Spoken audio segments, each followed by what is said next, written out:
कैसे हो दोस्तों? दादी माँ की कहानियों में आप सबका स्वागत है।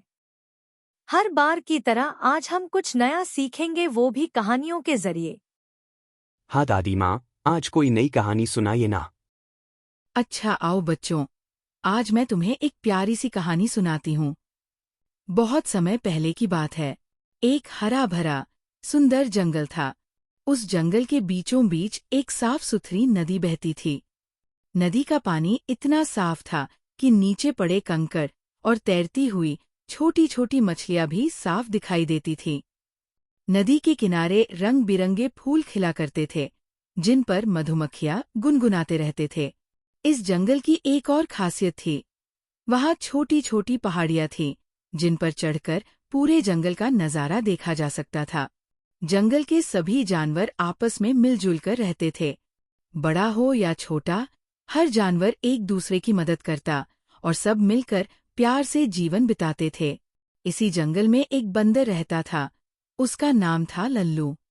लल्लू चालाक था, लेकिन थोड़ा लालची भी। उसकी चतुराई कई बार दूसरों के लिए परेशानी बन जाती थी। हर सुबह लल्लू पेड़ों पर उछलता कूदता नई जगहों की तलाश में निकल जाता। हरे भरे पेड़ उसके लिए खेल का मैदान थे। जब भूख लगती तो वो आम, बेर और केले खाकर अपना पेट भर लेता।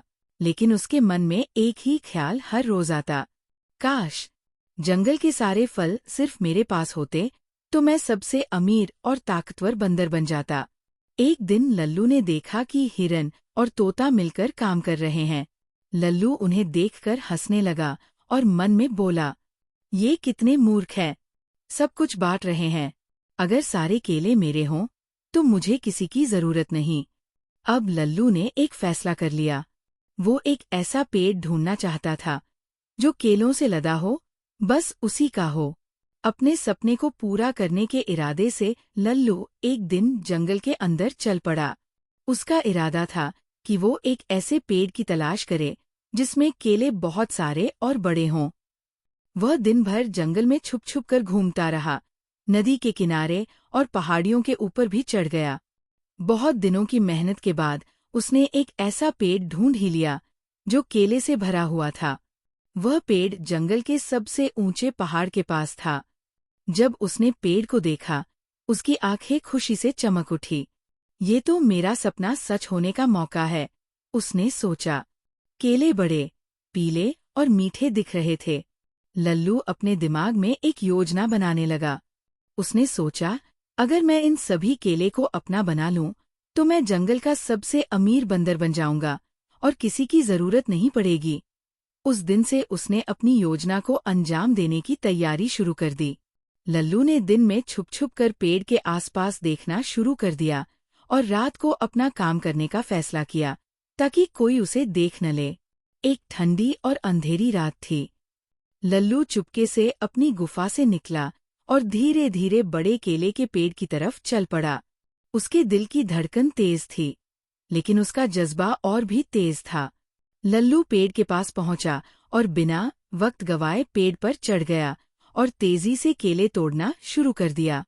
कुछ ही देर में उसके दोनों हाथ केले से भर गए, लेकिन उसने रुकने का नाम नहीं लिया। लल्लू अपने काम में इतना मगन था कि उसने आसपास कुछ भी ध्यान नहीं दिया। लेकिन तभी हवा में एक तेज आवाज हुई, शिश, जो किसी तेज उड़ते शिकारी की थी। लल्लू ने ऊपर देखा तो एक बड़ा सा बाज मंडरा रहा था।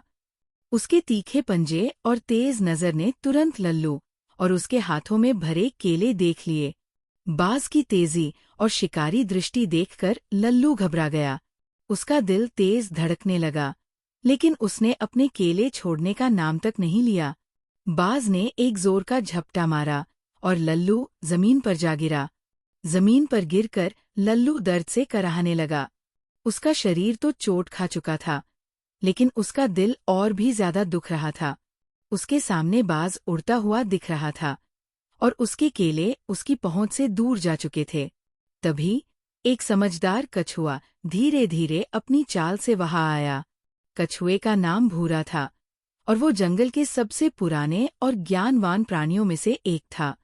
उसने लल्लू को जमीन पर कराहते हुए देखा। भूरा ने कहा, लल्लू, हम सब तुम्हें हमेशा समझाते थे कि लालच बुरी बला है। आज तुमने अपनी आंखों से देख लिया कि लालच का अंजाम क्या होता है। लल्लू ने अपनी आंखों में आंसुओं के साथ भूरा की तरफ देखा और बोला, आप बिल्कुल सही कहते थे भूरा भैया। उस दिन के बाद लल्लू बदल गया। वो सबकी मदद करने लगा, फल बांटने लगा। धीरे धीरे सारे जानवर फिर से उससे दोस्ती करने लगे। लल्लू, जो पहले सिर्फ अपने लिए सोचता था, अब सबके लिए सोचने लगा और सभी जानवर साथ में मिलके खुशी खुशी रहने लगे। तो बच्चों, इस कहानी से तुमने क्या सीखा? दादी, मैंने सीखा कि लालच करना कभी अच्छा नहीं होता। अगर लल्लू ने वक्त पर केले छोड़ दिए होते तो वो गिरता नहीं और दुखी भी नहीं होता। कभी कभी हमें छोटी खुशी छोड़नी पड़ती है ताकि बड़ी परेशानी से बच सके। और ये भी कि समझदारी यही है कि जब खतरा सामने हो तो अपने मन की बात सुनने के बजाय सोच समझकर फैसला लेना चाहिए। शाबाश मेरे बच्चों, अगर हर कोई ये सीख याद रखे तो जिंदगी में कम दुख और ज्यादा सुकून होगा। और दोस्तों, अगर आपको हमारी ये कहानी अच्छी लगी हो तो हमारे चैनल को जरूर सब्सक्राइब करें और इस वीडियो को लाइक और शेयर करना मत भूलिए। जल्दी मिलते हैं एक नई मजेदार कहानी के साथ। तब तक के लिए बाय बाय।